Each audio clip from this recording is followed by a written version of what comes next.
Welcome to the MAMI on a Mission podcast. I'm Mariana, your host and the #1 best-selling author of MAMI on a Mission, a guide towards healing, self-discovery, and walking in confidence.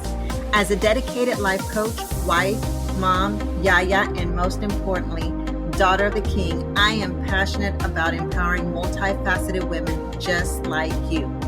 In each episode, we dive deep into transformative topics that help you reignite your passion and purpose.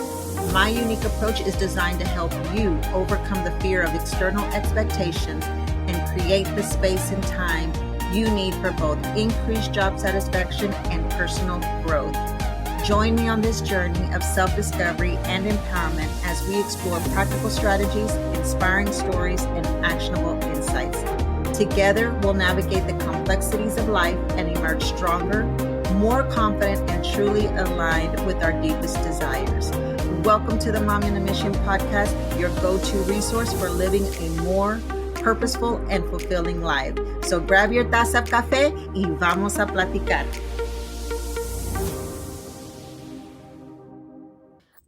Like, I've been feeling through changes. The biggest one that I've been going through has been my weight gain, right?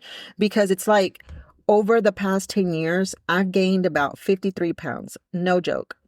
And before my 50th birthday, I was dedicated, and so I did. I ended up, getting on the tirzepatide shot to lose the weight because I wanted to look good for my 50th birthday, y'all. Because if y'all would have seen me at my 40th birthday, and some of you did, when I turned 40, I was like in the best shape ever. Even from my teens, even from my 20s, at the age of 40, I was at my healthiest weight. I was running, I was eating right. I think my thyroid was still working. I mean, everything was good. I mean, I was a dedicated runner, and I had run 6 half marathons. And then I noticed that I started to slow up a bit. And one of the causes of me having my hysterectomy at 45 was right after my son was born. So I had my son at 39. I was able to lose the weight very quickly, and I think I owe that to breastfeeding. And I just remember, I ended up getting that, oh my God, what is it called? It was a new form of birth control, and it goes on your ovaries to prevent birth control. I can't even think of it right now because I think I just blocked it out of my mind. But anyways, and it turns out that was causing a lot of problems to women. And when I think of the name, I'll let you know. But right now, I cannot for the life of me remember the name of that birth control. And anyways, it was heightening up my depression. I felt like I was being, I was slowing down more. It was just a lot that was going on. And so it was myself and another friend of mine. It was like we were experiencing the same thing. And so I ended up getting the hysterectomy at 45 and removing that thing. And so, but the only way to remove it was to have a hysterectomy, which was fine because I wasn't planning on having any more kids. I already had 5, so I didn't need any more children. But then I just started noticing slowly but surely how, the weight gain started back up. I wasn't exercising anymore. And along the way, I was also experiencing other health issues. It turns out that I had gone for a physical. And during that time of going through that physical, they did an EKG and they were doing stress testing, all of these things. And it turns out that I had been living with a heart murmur that over time did not ever get better. So a lot of us are born with heart murmurs, but over time, as you get older, they start to close up. Well, mine never did, which is crazy because I had 5 children. I had run these half marathons. I've always been active, and no doctor had ever detected that I had a heart murmur until I had that EKG done. And so I was referred over to a cardiologist. They did the bubble test, and then it turns out that I needed to have surgery done. And so they ended up helping me seal up that heart murmur up. And so that was one. Then depression started kicking in even more. So all of this was going on. Then it turns out I ended up getting an ischemic aneurysm. So this was right before Christmas. And so I ended up going to the hospital, having these MRIs done. I'm on all kinds of medication. Anyways, all of this to say that my body's been going through some changes. I mean, like some drastic changes. And when the perimenopause started, it's like everything shifted into overdrive. At first, the changes were, subtle, low energy, restlessness, feelings of anxiety, and then the depression. But then came the hot flashes. And girl, if you know, you know. That is like a fire that rises from inside, and no matter how cold the AC is, it does not help. And then the night sweats, waking up drenched. I mean, y'all, I was taking a shower before I went to bed, waking up as if I were sitting in a sauna all night long. I mean, just drenched and exhausted before the day even began. I mean, it's crazy, y'all. And the changes are not pretty. They're frustrating. And yes, sometimes I even find myself saying, thanks, Eve, for disobeying God. Now look what I have to go through. I mean, come on, let's be real. How many of y'all have said that, right? But I also know that God has something to say about this season in our lives. And so one of the biggest challenges has been my family. So again, like I said, I have 5 children, 32, 26, 24, 16, and 12. And with my older 3, when they were young, I had all of the energy in the world. I could keep up with them, juggle life, and still manage. I mean, I was running and gunning, and I couldn't even be stopped. But with my 2 youngest, that's different. I was getting tired more easily. I would get short with them when I don't mean to. I'm trying to help them understand what mama's going through, and it ain't easy. My 12-year-old doesn't get perimenopause. I mean, he's like, I don't even know what you're talking about. And honestly, that hurts sometimes because I want to show up with the same energy I had before, but my body just won't let me. Now, don't get me wrong, because with my older kids, I brought them up old school style, which wasn't good. And when I say old school, I mean, I was born in the 70s. So you get it, how, parenting was back in the late 70s and 80s, even in the early 90s, right? There was no such thing as allowing your children to speak or listening to them. It was you do as you're told, right? Children are to be seen, not heard, which is dumb. It's dumb. But that's how I was brought up. And so it took some time before I understood. So this mama here was young, she was only practicing what she had learned and stuff. And as I got older, of course, as I started to heal and I started to address some issues in my life, I learned that that was not the way to go. And, so I find myself once again, back, I go to therapy, and I've always said I'm a big time advocate for therapy. Matter of fact, I'm going through therapy right now because, as many of you know, this is my writing season right now, and I'm currently writing my next book, which is called When Healing Hurts. And I find myself in this season that I'm, having to go back through therapy, talking through exhaustion, the irritability, and how it's impacting not just me, but my family. And for me, therapy has been a space to process, to obtain tools that I need and remind myself that seeking help is not weakness, it's strength. And many of us don't understand that. We think still to this day, there are so many individuals that feel like going to therapy is something to be embarrassed about. And it's truly not. It's nothing to be embarrassed about to go to therapy because we need to find that space in order for us to be able to speak about what is going on with us. And I think through this time of menopause, a lot of things have been surfacing up, especially right now that I'm writing this book, because it's going to talk a lot about how over time I've gone through therapy and how I've been healing from certain things, and how some things are going to resurface back up again. And I'm realizing that I still have triggers. And then when you mix that in with menopause, it ain't helping. I'm still struggling with that weight.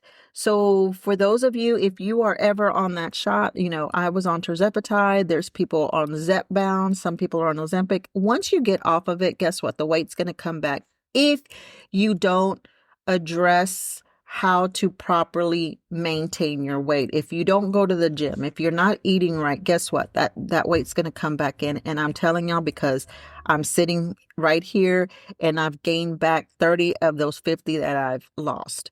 And so I'm struggling. And I don't like the way that I look. I don't like the way that I feel. And I know before some of y'all, tell me, girl, you look good. I never said I was ugly. I just said that I don't feel good in my body, because this is not the body that I am accustomed to. And so I'm having a hard time accepting that. And I know that as a life coach, we talk a lot about accepting yourself for who you are. Yes. But at the same time, we also have to work on things about ourselves that we don't like. Right. And so we can't just say, oh, well, you have to accept for yourself for how you are. You're still beautiful and stuff. Yes, absolutely. But there's also things when you have lived a certain kind of way, or when you had a physical body for many years that you were accustomed to, trying to get accustomed to, when you're overweight, it comes with a lot. It comes with heightened depression. It comes with heightened anxiety. It comes with lethargy. It comes with exhaustion. And that's what I don't like. And I know that I need to go out and do something about it. But y'all, that energy level is low.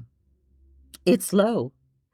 And so not only does it affect the energy, but it also affects the intimacy with my husband, because y'all, and I know, so if y'all have small children around and y'all are listening to this, I'm going to be talking about some things here. So you may want to have the kids refrain from being in the room, because we're going to be real.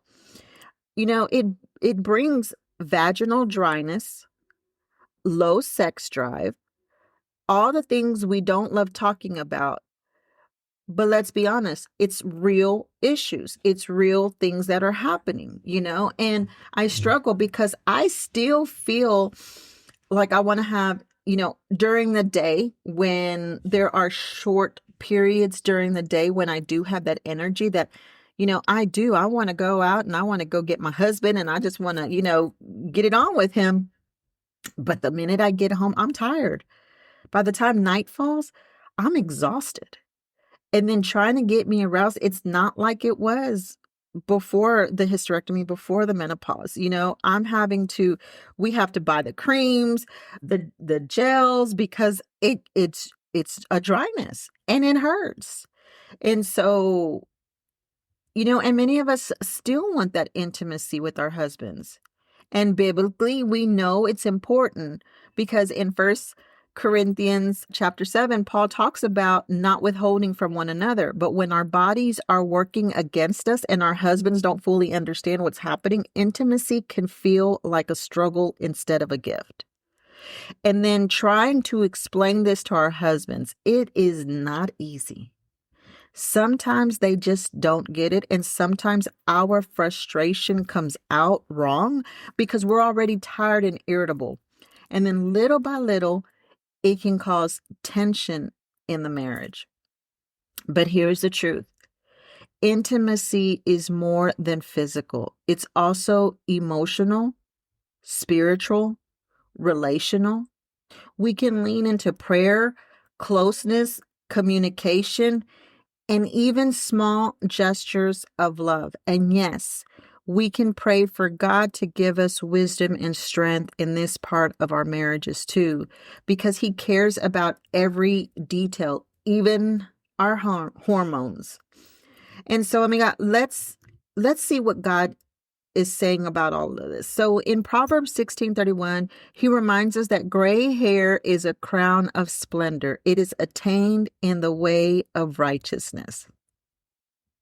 And then he goes off to say in Isaiah 46:4 says, even to your old age and gray hairs, I am he who will sustain you. So God doesn't see this as a season of loss, but a season of wisdom and glory. And he promises to carry us even here, even now. Isn't that just amazing? Because he knew we were going to go through all of these things. He knew that as women, we were going to be challenged with these things, but it's all the process of getting older. And yes, we don't like it because in our minds, we still see ourselves as young. Like our mind has not caught up with the physical feeling of our bodies, although we can change that in a way. We can still change that if we become more active. The problem is how do we do that when we feel tired? And so, amiga, we need to go speak to our doctors. We need to let them know what's going on. And, before you say anything, doctors are going to talk to you. And yes, they're going to try to prescribe, but there's also doctors that do believe in natural types of, I don't want to call them medication, but natural types of remedies to help you through that process. Right now, some of us may have to be on certain kind of medication, but let's just remember, that God also equips doctors, right? He also equips them. He also can speak to them. So we want to make sure that we're listening and we try the things that are going to help us feel better. And so we do have to make some changes, especially for us women. I mean, our vitamin D gets low, so we have to up the supplements on vitamin D. We have to go get our checkups done. I mean, all of the things that we do. And I'm not just speaking to you. I'm speaking to myself as well. I'm not just talking to you and telling you need to get up and start exercising. I'm telling myself because that's what I'm struggling with. Just like you're struggling, I'm struggling too. This is my season. This is where I'm at right now, struggling with this menopause. Hot as heck, just tired all the time. So what do we do? Well, here's what's been helping me. Give yourself grace. This is a new season. It's not a punishment. So treat yourself well. Don't put too much pressure on yourself, and don't be mean to yourself. Give yourself grace. Allow yourself to kind of come into this new season. Talk openly, with your spouse, with your kids. Even if it's not perfect, still talk. And if you need to, seek out friends, seek support, therapy, friends, community. Don't do this alone. One of the great things that I've noticed is because a lot of my classmates are, the ladies, we're all going through this and we can laugh about it because we're all going through it. And so I know that it's not a solo mission, that this is something that has been very common. The thing about it is, or the problem about it is that many moons ago, women did not come together and talk about these things. Now we are. And we can offer each other support. We can share what's been working, what's not been working, what's been helpful. What are you taking? What supplements are you using? All of the things. And that is what's helpful is when we can all come together and talk about these things and know that we're not by ourselves. And then also stay rooted in God's word. Let his promises be louder than your frustrations. Because trust me, God is there. He is there for all of it. For every season in our life, God is there. And I know that this season can feel like we're fighting to hold on to who we are. Menopause, hysterectomy, recovery, parenting young kids with less energy, intimacy struggles, the inability that sneaks in. It's a lot. It's a lot. And here's what I want you to remember. You are still you. You are still loved. You are still chosen. And even now, God is carrying you and shaping you into a wiser and stronger woman. So remember that. And if you're ready to walk through this season with support and guidance, I'd love to invite you into my Empower Her 12-week coaching program. It's a space for women to rediscover their identity, rebuild confidence, and align their lives with God's purpose. So enrollment is still open. As a matter of fact, no. Enrollment will reopen And the link is right there in the show notes. So I'd love for you to join us and walk this journey together. So once again, the enrollment is going to reopen because we're going to have another session coming up. Right now, we're currently beginning this cohort. And so I'm going to be reopening. But if you want more information, again, the link is going to be in the show notes. Now, I want you to take some time to reflect. I'm a big time believer in journaling. I have been journaling more lately as I've been going through therapy again, as I'm writing my book. There's a lot of things that I journal throughout the day so that I can incorporate in my book. So I'm going to encourage you to do the same. So as you're listening to this, grab yourself a journal. And I want you to reflect on these things right here. In what ways have these changes affected how I see myself as a woman? So you're asking yourself this. In what ways have these changes affected how I see myself as a woman? The next one. How can I invite God into my struggles with exhaustion, intimacy, or irritability? Number 3. What do I wish my spouse, my partner, my friends, or even my children better understood about this season in my life?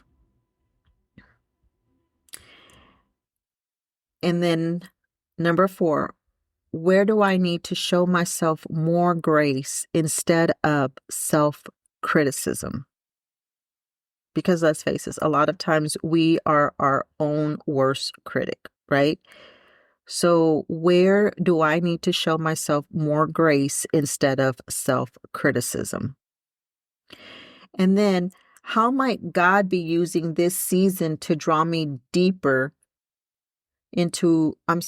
how might God be using this season to draw me into deeper wisdom and purpose?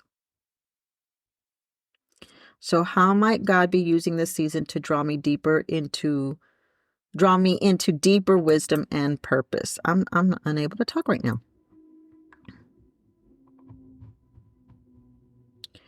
So those are the things that I want you to be able to, ponder on. Okay. And I want you to just kind of like write it down and just, see where God speaks to you in this. And so, amiga, I just want to say thank you so much for spending this time with me this morning because, again, it's a subject matter that we don't often talk about, that we need to. And I just want you to know that you're not walking this journey alone. So we can do all of this together. I want you to be transparent with me, just like I'm being transparent with you, and talk to me and let me know how it's been going with you. What suggestions do you have for me? What can I take? What can I use? What are you using that's working for you that perhaps may work for me as well? Because I'd like to try it. I'd like to get more energy. I'd like to have that motivation to go walking and running and do all of those things again because I know that I can. I don't want to rely on tirzepatide. I don't want to rely on that shot. Not if I don't have my mind right. Like if I'm getting to a point where I'm eating healthy and I'm starting to do that, and then I want a little bit of help, I will do it. Listen, I'm going to be honest with you. I want to cheat a little bit when it comes to that, so don't get mad at me or anything. But quite honestly, I'd rather work hard for it because I know that when you work on it, it's a longer lasting feeling, no matter what it is. Anything that we do. That's why, again, when we're healing or when we're working on changes, we can't just take a magic pill or we can't just get a shot and say, oh, everything is great, right? Because it's not. So we really need to do the hard work, and I'm going to be right there with you. But anyways, I just want to say thank you for spending this time with me. If you think that this episode could benefit a friend invite her to listen.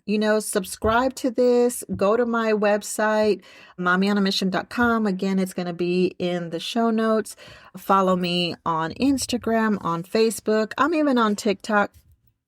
And y'all, really, look up into the Empower Her 12-week coaching program, because trust me, it is a program that I feel that would be so helpful and beneficial for you. So, okay, amiga, I've talked enough today. I know you're probably saying, okay, girl, end it up.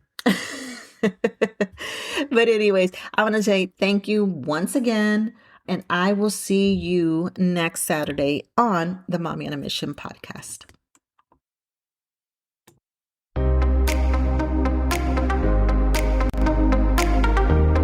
Thank you for tuning in to the Mommy on a Mission podcast. If you found today's episode inspiring, don't forget to subscribe, leave a review, and share it with your amigas. And before you go, if you're looking to dive deeper into healing, self-discovery, and walking in confidence, be sure to grab a copy of my book, Mommy on a Mission, A Guide Towards Healing, Self-Discovery, and Walking in Confidence, available now on Amazon. Stay connected with me on social media. Follow us on Instagram at Mommy on a Mission Podcast and on Facebook at Mommy on a Mission.